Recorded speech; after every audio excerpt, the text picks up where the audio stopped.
Hello, this is Deirdre Brown, your settlement agent serving DC, Maryland, and Virginia.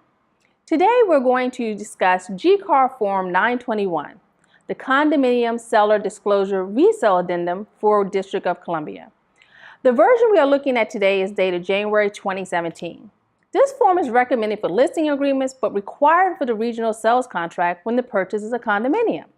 About 50% of the form needs to be completed by the seller.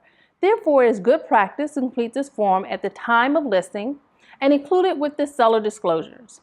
Part 1 is titled Seller Disclosures and needs to be completed by the seller. The seller will give pertinent information about the condominium dues, whether there are any special assessments, what utilities are covered, if there's a parking space or storage unit that comes with the condo, and whether these spaces are deeded separately, as well as the contact information for the management company. That piece of information is really important to us in title because it makes it easier for us to locate the person we need to speak to about getting condominium account statement. The last paragraph in this section outlines the details that must be included in the condominium docs or resale package. It also states that the seller has 10 days after contract ratification to get these documents to the buyer. Only the seller signs in this section of the addendum. Part 2 is titled Resale Addendum and should be completed when the regional sales contract is submitted.